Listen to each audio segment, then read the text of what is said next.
Bonjour à tous, c'est la Fée Enchantée. On se retrouve pour une nouvelle histoire. Alors pour cette histoire, contrairement à la dernière, je vous ai pas mis des tas de petites images qui peuvent correspondre au conte. Je sais pas d'ailleurs si finalement vous y prêtez attention ou non. Donc comme elles sont difficiles à trouver, en plus la plupart elles sont pas libres de droit.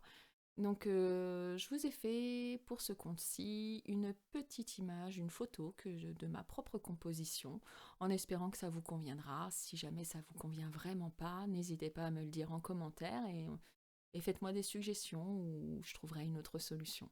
Voilà, en attendant, petite semaine d'Halloween oblige, une histoire qui fait peur.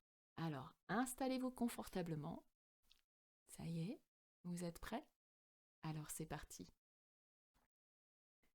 Lavender Nose, la lavandière de la nuit. Un faible crachin avait remplacé la neige du matin, signifiant un léger redoux. Le ciel était bas et gris.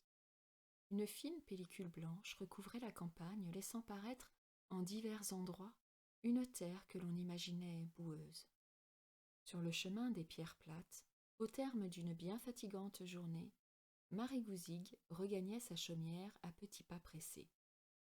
Pour rapporter quelques sous supplémentaires, la jeune femme louait ses services aux fermes voisines. Elle travaillait ainsi une grande partie du temps pour les autres, si bien qu'une fois dans son foyer, tout restait à y faire. C'est aujourd'hui samedi. Dans 1 heure au mieux, il va faire nuit. J'ai cependant encore un peu de temps pour me rendre au lavoir, m'occuper de mon linge. Il n'a pas fait si froid, la glace ne devrait pas s'être formée. Quant à cette pluie fine, elle ne me laisse guère le choix. Je devrais faire avec. C'est demain dimanche.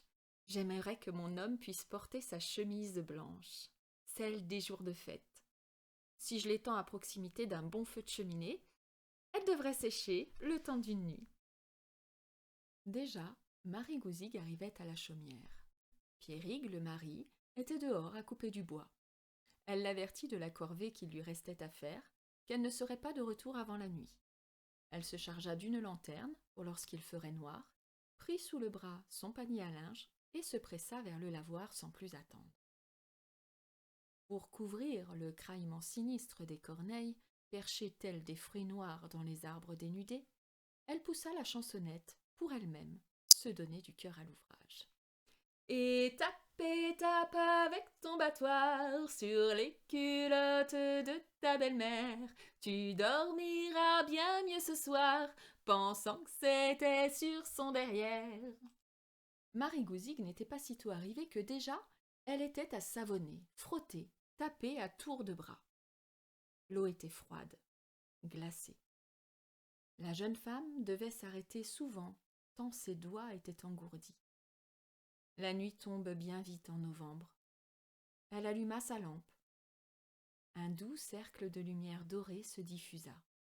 Il réchauffait les alentours. Les ombres s'étiraient. Elles dansaient doucement avant de se fondre dans l'obscurité environnante. Le battoir faisait son office. Tap, tap, tap. Et prise dans ses pensées, Marie Gouzig n'entendit pas arriver une femme derrière elle, une autre lavandière.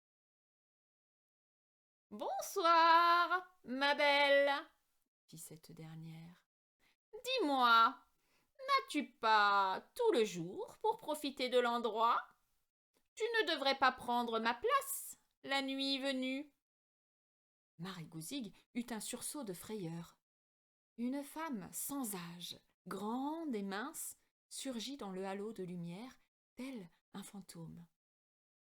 Son visage, si pâle, était creux à l'endroit des joues et des yeux. Elle ne portait qu'un unique drap à laver, un simple drap de lin blanc. « Je ne suis pas attachée à cet emplacement plus qu'un autre, » balbutia Marie Gouzig. « Je vous le céderai volontiers si cela peut vous contenter. »« Allons, je te taquinais, » fit la nouvelle. « Il y a bien assez pour nous deux, et d'autres encore, si elles veulent y venir. Sois tranquille. Mais dis-moi, Je te vois bien occupé. Tu sembles avoir du travail jusque tard dans la soirée. Moi, au contraire, je n'ai rien d'autre à laver que ce que j'apporte. Si tu le souhaites, je peux t'aider. Ma foi, j'en serais bien gênée, répondit timidement Marie Gouzig. Et les lavandières se mettent à l'ouvrage. Au cours de la nuit hivernale. J'imagine que tu travailles dur dans la journée pour encore t'affairer au lavoir à pareille heure. Dame, figurez-vous que je n'ai pas encore soupé, reprit Marie, un peu rassurée. Vraiment? S'arrête l'autre en la regardant. Pauvre enfant, soyez raisonnable. Vous allez rentrer chez vous, profiter d'une soupe bien chaude. Voyez vos mains, elles sont toutes bleues, tant elles paraissent gelées. Pendant ce temps, je ferai quelques-unes de vos affaires. J'irai vite, j'ai l'habitude. Votre potage ne sera pas terminé que déjà, je serai à toquer à la porte de chez vous pour y déposer votre panier de linge frais et blanchi. Elle était tant frigorifiée, Marie Gouzig, qu'elle fit peu de manières pour refuser. Ma foi, je cours vite me réchauffer d'un bon bol de soupe et reprendre quelque force, dit-elle. Je promets de revenir sans tarder, afin de vous délivrer de ce service charitable que vous me rendez. Je doute en effet que vous ayez fini avant mon retour. Et puis, je vous aiderai à essorer votre drap. Seul, vous n'arriveriez à rien. Je vous laisse ma lanterne. Le ciel s'est dégagé et la lune montante, bientôt visible au-dessus du bois, suffira à guider mes pas. Va pour le drap. Je ne dis pas non. Me prends ta lanterne, ma belle. Je n'en ai nul besoin. Et de murmurer tout bas entre ses lèvres. Mes yeux ont l'habitude de la nuit. Lorsque Marie Gouzig poussa la porte de la chaumière, son mari s'étonna de la voir rentrer si tôt, et sans son linge. « Bah, tête de linotte, tu l'auras oublié au lavoir !» s'amusa-t-il. Marie Gouzig se servit 2 grosses louches de potage fumant qu'elle but directement au bol. Elle resta face à la cheminée où ronronnait un bon feu. Alors seulement, elle raconta l'aventure de son aimable rencontre. À la fin du récit, son mari tout pâle s'exclama. « Malheureuse! Mais est-ce là ce que tu appelles une aimable rencontre? Tu ignores donc qui est cette femme? » Dame, j'ai bien eu un peu peur, mais c'était juste au début. Son visage était si étrange, si maigre, mais par la suite, sa conversation m'a rassurée. Insouciante que tu es! Tu as accepté les services de la Lavandernose, la lavandière de la nuit. Le drap qu'elle portait avec elle n'est rien d'autre que son linceul. Ce fantôme solitaire cherche une âme sœur pour l'accompagner dans ses errances éternelles. Ne retourne pas là-bas, tu courrais à ta perte. Oh, combien de naïfs ont succombé à ce terrible sortilège! Si tu l'aides à tordre ce drap mortuaire, le tissu mouillé s'entortillera autour de tes poignets telles des racines vivantes, au point de ne plus pouvoir t'en libérer. Alors, emprisonnée, la lavandière t'entraînera, elle t'emportera, malheureuse, lentement, inexorablement dans l'eau noire du lavoir, pour t'y engloutir, t'y noyer. Alors, tu deviendrais toi-même une ombre, une lavandière de la nuit, à hanter les fontaines et les lavoirs de tes champs lugubres jusqu'à la fin des temps. Malgré le potage qu'elle venait d'avaler, Marie Gouzig était toute blanche, tremblante d'effroi. « Allons, ne reste pas figée ainsi. Nous allons faire ce que je vais te dire. Car si tu n'y vas pas, sois-en certaine, la Lavandernose viendra jusqu'ici te chercher. Pour commencer, il nous faut ranger au placard, fermer sous clé l'ensemble de nos objets usuels. Couteaux, cuillères, assiettes, pichets et gamelles. Retirer la marmite du feu de cheminée et suspendre à un clou le trépied sur lequel elle est posée. Retournons les chaises et la table. qu'elle ne puisse courir partout. Enfin, nous remiserons dans un coin le balai, manche en bas, paille en l'air. Après avoir pris soin de barrer la porte, nous irons nous cacher au fond du lit clos. « As-tu perdu la tête, mon ami ?» s'étonna Marie-Gousigue. « Point du tout. Les lavandières de la nuit ont l'étrange pouvoir d'enchanter les objets au foyer. Rien ne servirait de s'enfermer, elles se feraient ouvrir la porte par un simple balai. Ne perdons pas de temps, » coupa son homme. « Mettons-nous au travail. En pareille circonstance, le sable est toujours trop fin à s'écouler dans le sablier. » Ils firent comme avait dit le mari. Mais déjà, au lavoir, le fantôme de la lavandière essorait la toute dernière chemise. Vite, vite. C'est à peine si les époux venaient de remiser au placard l'ensemble de la vaisselle. Clic, clac, fermé à clé. De son côté, la lavandeuse achevait d'empiler le linge plié dans le grand panier d'osier. Un croissant de lune trahissait une campagne blanchie par une neige scintillante, comme autant d'étoiles tombées du ciel. Une forme sombre et froide avançait sur le chemin boueux, sans qu'aucune trace de pas ne soit laissée derrière elle. Dans la petite chaumière, les deux époux s'activaient. « Vite, vite, retournons la table et les chaises, elles commencent à s'animer. La lavandière doit s'approcher !» s'égosillait Pierrigue. La table n'était pas sitôt renversée que ses pieds de bois gigotaient en tous sens. Et les chaises, de tourner dans la pièce en une folle farandole, à la stupéfaction de Marie-Gousigue. « Les chaises! Occupons-nous des chaises !» s'affolaient les deux. Puis, c'était le trépied qui entrait dans la danse.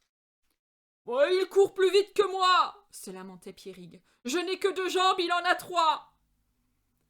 Adossée à un petit bosquet d'arbres griffus, la chaumière se devinait fragile et isolée dans la nuit.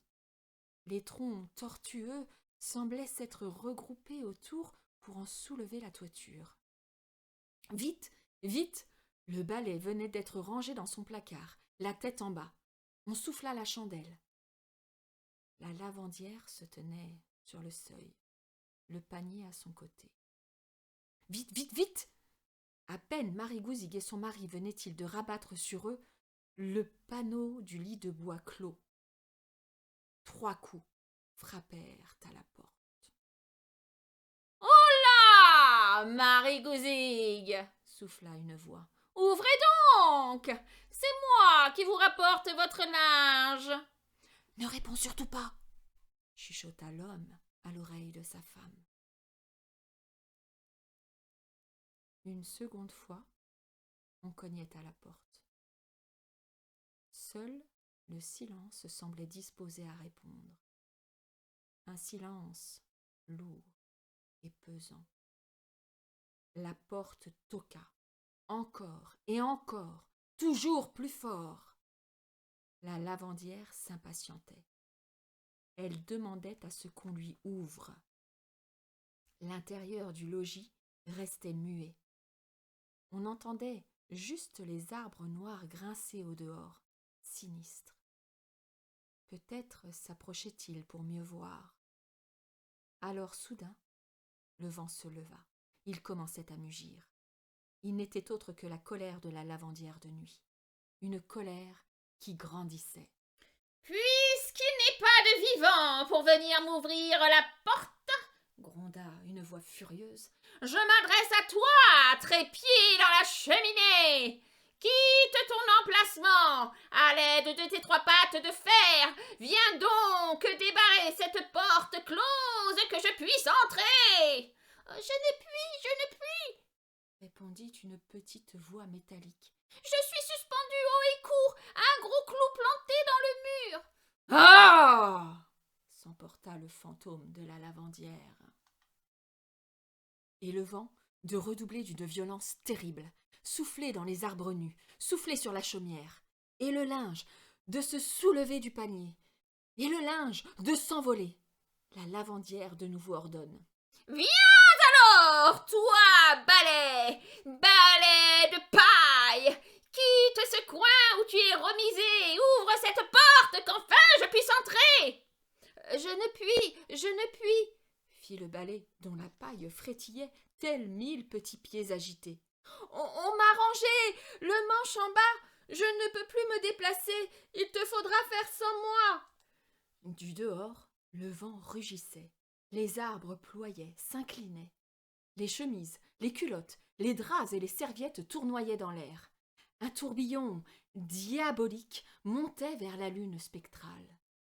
Un tourbillon avec en son centre la lavandière de nuit, cheveux et manteaux livrés à la fureur de cet ouragan de colère. Table et chaises de cette maudite demeure, commanda-t-elle. Courez sur le sol, enfoncez cette porte que l'on ne m'ouvre pas. Couteau, fourchette, crochetez-en la serrure, rongez donc son bois, que chaque objet vienne s'y fracasser. Devenez bras, devenez mains, ouvrez-moi cette porte, qu'enfin je saisisse ce que je suis venu chercher. De l'autre côté, ce ne fut qu'un tintamarre discordant de vaisselle secouée au fond d'un placard clos, des plaintes, des gémissements lancinants de mobilier retourné, et tous de gémir la même rengaine. « Nous ne pouvons, tu devras te débrouiller sans nous. » Le grand vent tomba aussitôt. Telle une bise glaciale, la voix lugubre de la Lavandernose siffla du dehors. « Sois heureuse, Marie Gouzig. Je vois que tu as été bien conseillée. Cependant, n'oublie pas à l'avenir que chacun doit garder sa place. » Les deux époux, terrifiés, entendirent son souffle glisser au loin dans la nuit, vers le nord. Ils n'osèrent sortir au matin. Une fois le soleil levé sur une campagne lumineuse. Partout autour, il y avait du linge éparpillé, des branches brisées. Jamais, au grand jamais, Marégouzig ne s'en retourna au lavoir après que la nuit fut tombée. La nuit, près des lavoirs, il y a des voix, des murmures venus d'ailleurs. La nuit, près des lavoirs, seuls les lavandernoses rôdent dans le nom. Voilà, c'est terminé. J'espère que cette légende de la lavandernose vous a plu. Si c'est le cas, n'oubliez pas le petit pouce en l'air. Je vous prépare un petit bonus pour le soir d'Halloween, un petit thread d'horreur à moi. Donc, si vous ne voulez pas le manquer, abonnez-vous et activez la cloche. Je vous dis à très vite et si vous avez un lavoir près de chez vous, évitez de vous y rendre la nuit. Bye!